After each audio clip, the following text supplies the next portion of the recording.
Buenas tardes, ¿sí me escuchan? Sí. Ok, gracias. Nos quedamos entonces en la anastomosis terminolateral. Esta práctica va a ser útil cuando hay discrepancia en el tamaño o espesor de los vasos, o también es útil cuando hay necesidad de preservar la circulación distal.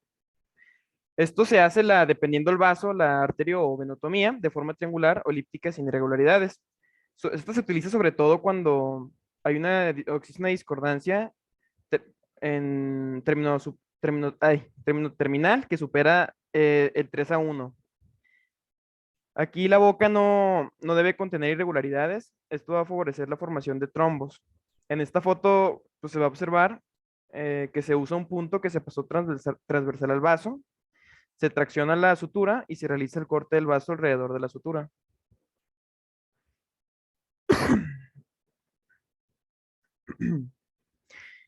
Y por ejemplo, si el vaso del coleajo es lo suficientemente largo, la anastomosis se puede iniciar en la pared anterior hasta la posterior.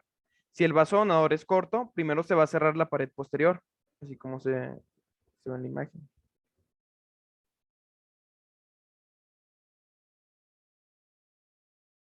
Esta es una técnica terminolateral convencional. En la figura A y B, la creación de la arteriotomía va a ser fundamental y irreversible. En la figura C y D, el lado más próximo se sutura primero, luego se va a movilizar el vaso receptor, y en la figura E se va a suturar el lado más alejado. Y pues nos indican que hay que tener cuidado para no suturar la pared del vaso, la pared opuesta del vaso donante. También hay que confirmar el flujo en la anastomosis.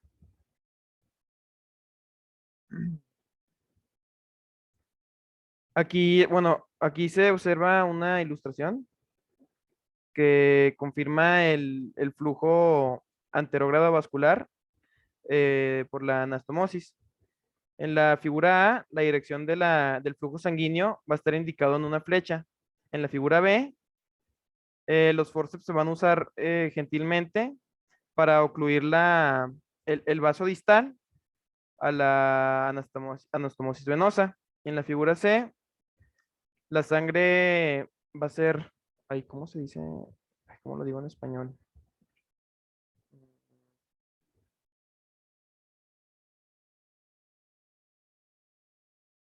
Va a ser, pues sí, es que Milk es como ordeñada, pues, a través del vaso entre los dos forceps. Esto se va a hacer recorriendo gentilmente los forceps distales a través del vaso pues, sin lastimarlo.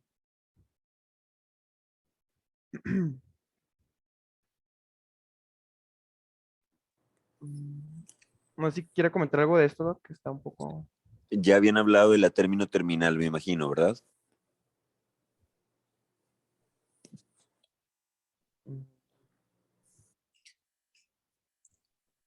¿Ya vieron término terminal?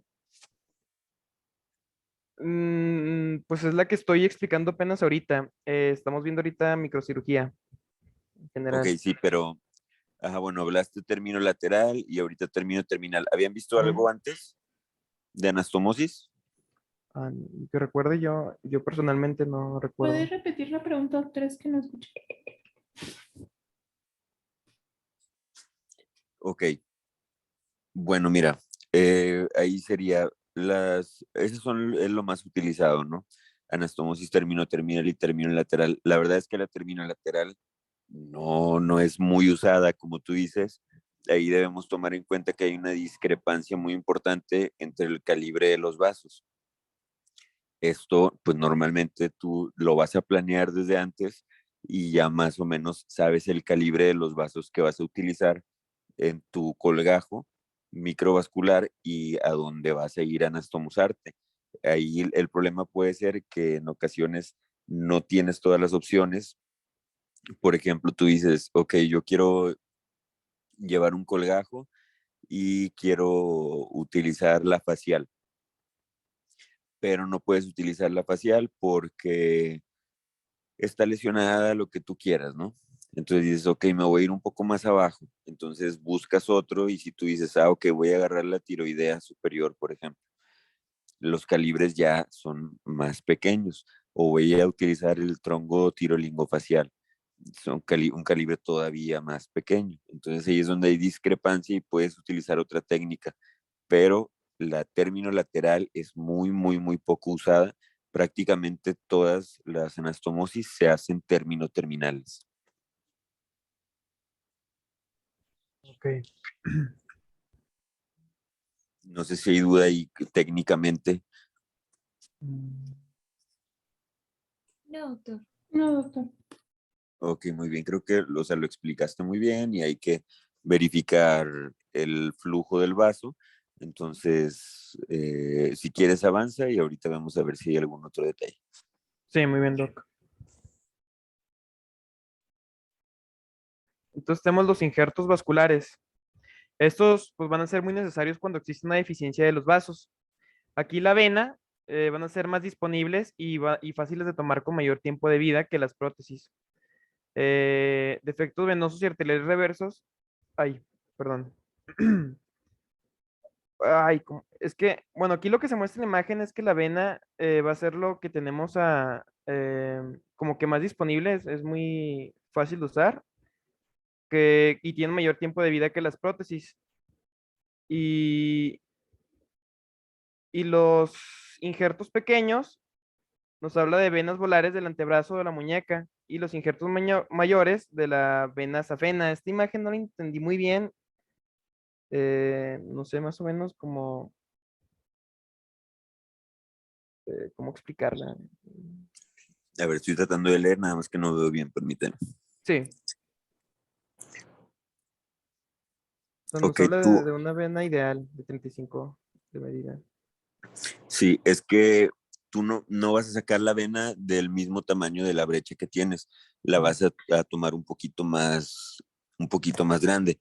Ya al final de cuentas, tú vas a hacer el cálculo cuando estás trabajando para que no esté muy redundante el injerto que pones para que haya menos riesgo de que se tuerza y pues obviamente no tengamos flujo.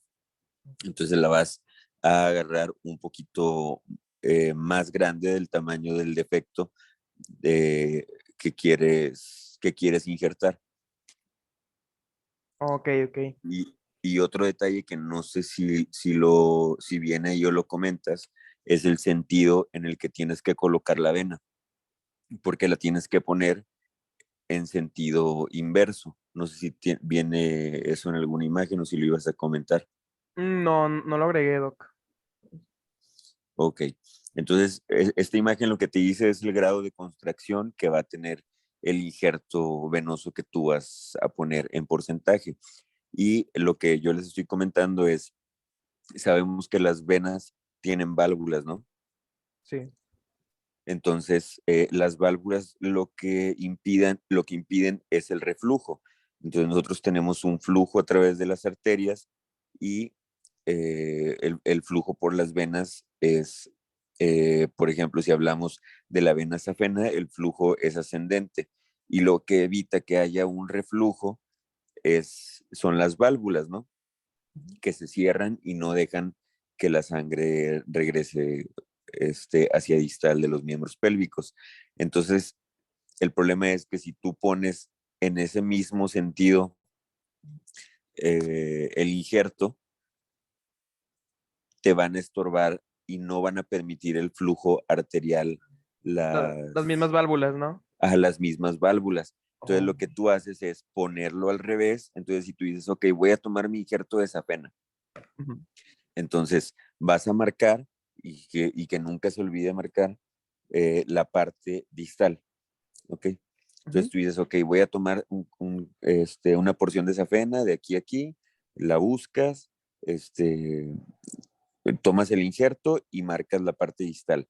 Y esa parte distal va a ir hacia la proximal de la que te va a dar el flujo, ¿ok?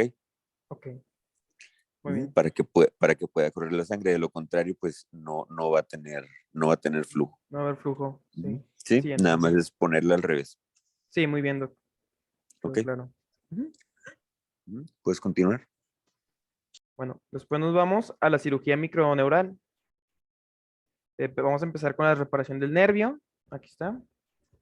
Y pues se van a usar tres técnicas distintas de reparación nerviosas, la epineural, la perineural y la grupofascicular. Cada una de estas pues, va a tener sus ventajas, pero no hay datos actuales que demuestren que un tipo es superior a otra. O sea, se puede decir que las tres son igual de importantes.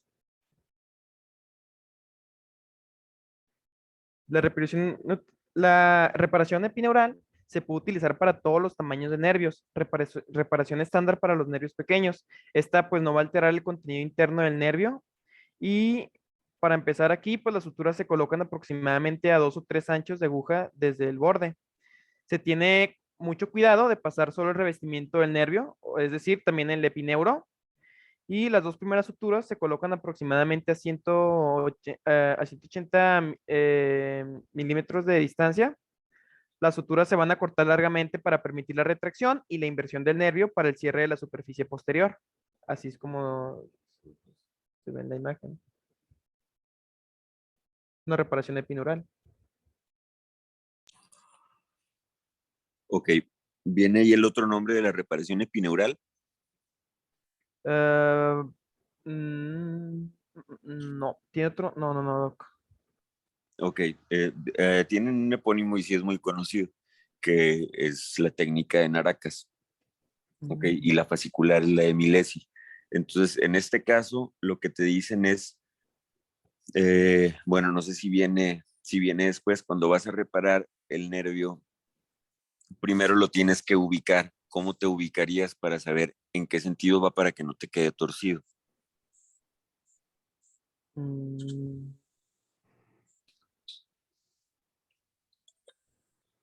ah, ah, ¿Alguien más vio algo de eso, de los que están en clase en este momento?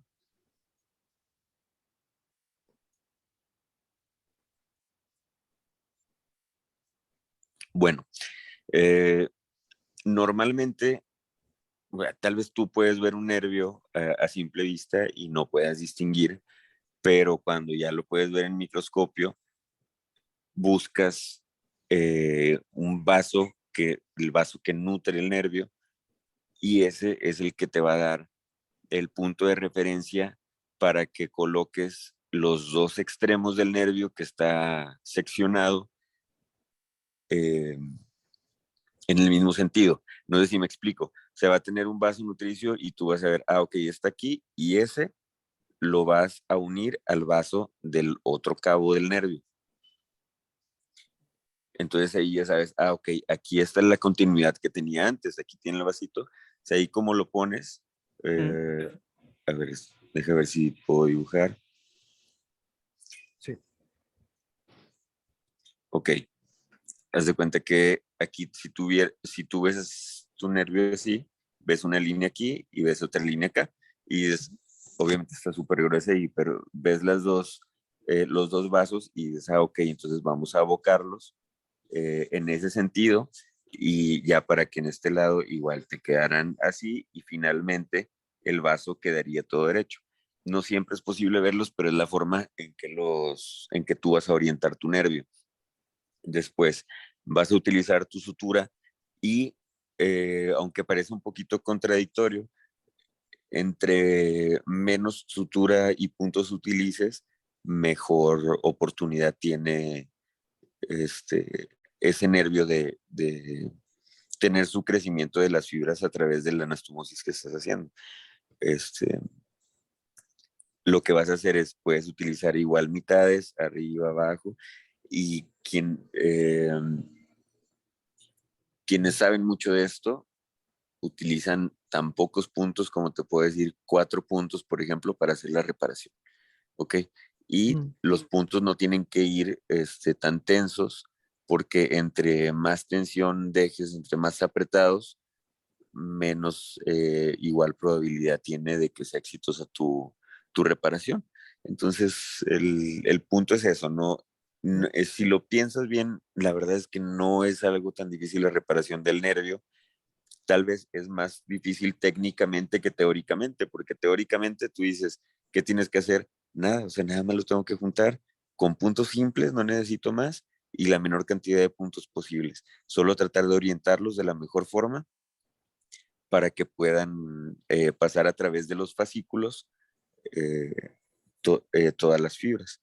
Entonces, si quieres pasa al siguiente, me imagino que vas a comentar los otras. Sí, y Doc, me imagino que, por ejemplo, no se deben de dejar, no se deben de hacer varias suturas. Creo que nos habían comentado porque podemos dejar fugas que por ahí mismo pueden, o sea, bueno, por la misma sutura puede haber una fuga de sangre, ¿no? No, mira, ahí el nervio, ya estamos hablando de Bueno, nervio, ¿no? no, no, sí, sí, sí, ahorita de nervio. Ajá. Pero lo que le iba a comentar es en el nervio, ¿para qué funcionaría no dejar tantas, pues sí, como suturas?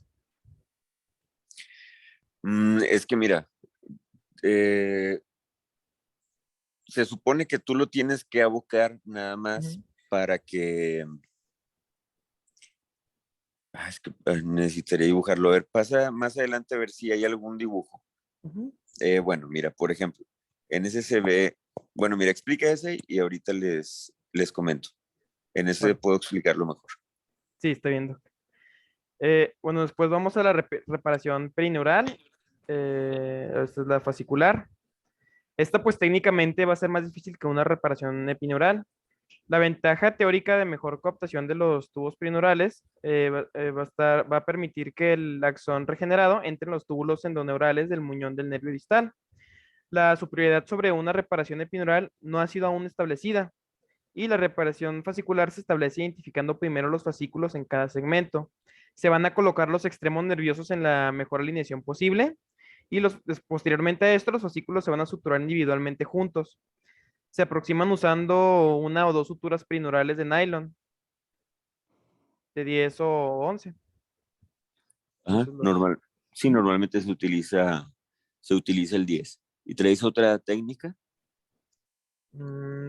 Sí, la misma reparación, pero de en grupo, cuando son en grupo, de fascículos en grupo.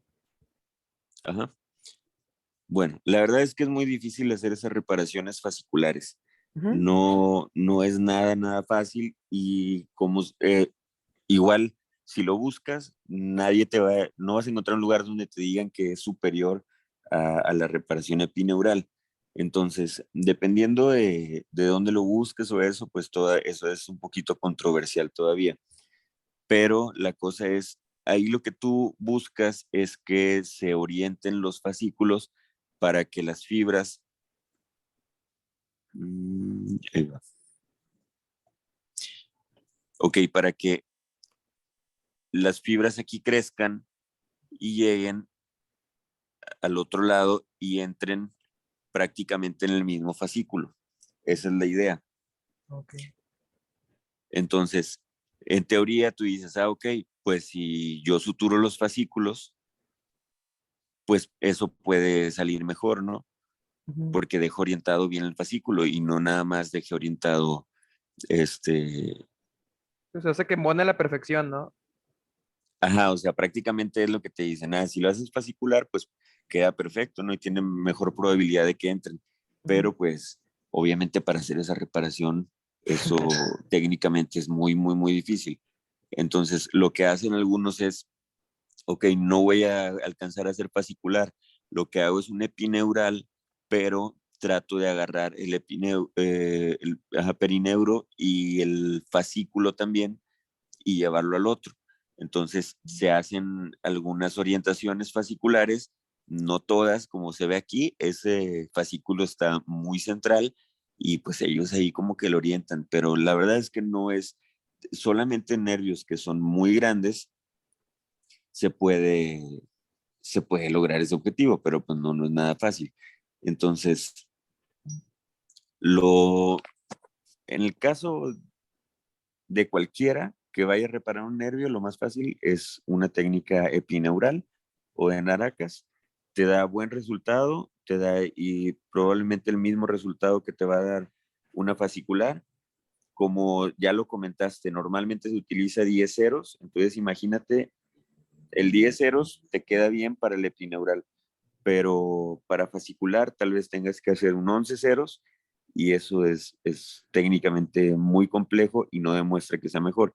Y como te digo, o sea, ya han hecho estudios donde hacen las comparaciones de los entre técnicas y entre la cantidad de sutura que utilizan, y te digo, ya demuestran ellos que entre menos presión haya en los bordes afrontados, menos isquemia hay y hay mejor, este, hay buena coaptación y hay mejor resultado. Entonces, Ok. por eso te dicen, ¿ese dibujo de dónde lo sacaste? Es del libro de...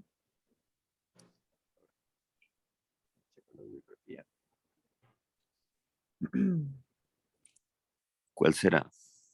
Bueno, X, está bien. Sí, sí. Eh, ¿qué sigue ahí? Bueno, aquí voy a explicar cómo funcionaba esto.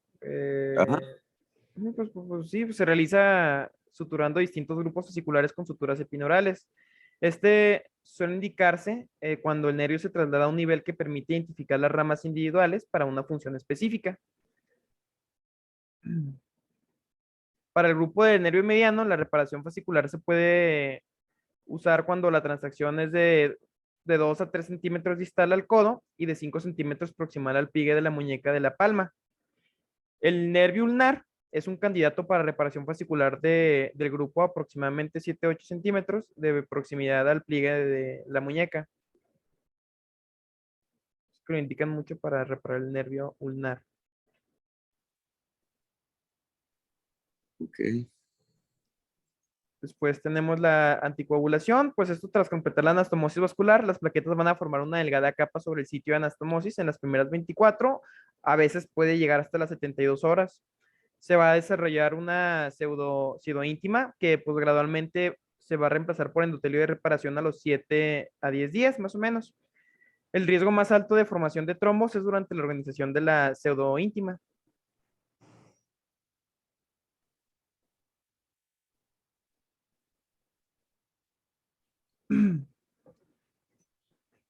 Aquí se usa la heparina en bolos de 5.000 unidades al tiempo de la anastomosis arterial. Su profilaxis en el postoperatorio va a ser 5.000 unidades, 2 veces al día por 5 días. Y la enoxaparina de 60 miligramos igual a 6.000 unidades. Ok, También se usa el Dextran al 10%. ¿Por qué se usa el Dextran? Pues este va a mejorar la fluidez de la sangre porque pues va a reducir su viscosidad y va a inhibir la agregación de los eritrocitos. Entonces, pues dado esto, va a evitar la formación de trombos. ujú, Y aquí, bueno, aquí también indico cómo se va usando. Aquí este es un antigénico, es con 5 mililitros, que se usa en, pues, no sé, anafilaxia, edema pulmonar y cerebral. Se usa de 20 a 30 mililitros por hora por 3 días de impregnación y de 15 a 25 mililitros por hora por 3 días de mantenimiento. ok, Y pues ya tenemos la aspirina, que va a ser también un inhibidor de la agregación plaquetaria. Su dosis va a ser de 81 a 325 miligramos. Eh, bueno, de los agentes fibrinolíticos, su uso es controversial. El estreptoquinasa local activador de plasminógeno tisular, uroquinasa, van a reducir la trombosis postoperatoria, pero hay un riesgo alto de formación de hematomas. ujú, Y bueno, de mi parte eso es todo. ok. Bueno, ahí la anticoagulación sí se utiliza siempre. Desde que estás haciendo tu reparación, estás haciendo irrigación con heparina y en el posoperatorio dejas al paciente anticoagulado. Obviamente hay indicaciones este, y contraindicaciones relativas y absolutas para anticoagular, ¿no? Y hay quienes no dejan anticoagulación. Y, y bueno, se ha visto que también han tenido buenos resultados sin anticoagulación y ellos abogan que lo más importante es hacer una anastomosis adecuada y que si haces una buena anastomosis no es necesario anticoagular y les va bien. El doctor de la Parra está en Monterrey en la 21 y bueno, pues es, mm, a nivel nacional, yo creo que es de los que más tiene procedimientos microquirúrgicos y él es de los pocos tal vez, pero este, que no utiliza anticoagulación y tiene muchos casos exitosos. Eh, Queda duda ahí en cuanto a las reparaciones. No, doctor. Ok, entonces ahí es, o sea, únicamente de la técnica microquirúrgica estamos hablando, ¿verdad? No, hablaron algo sobre lesiones nerviosas, clasificación, cuánto crece el nervio aproximadamente, o de eso no, que habían hablado previamente. Pues bueno, primero pues, sí, la historia, Ajá, especialidad, producción de qué es cada una, las preparaciones de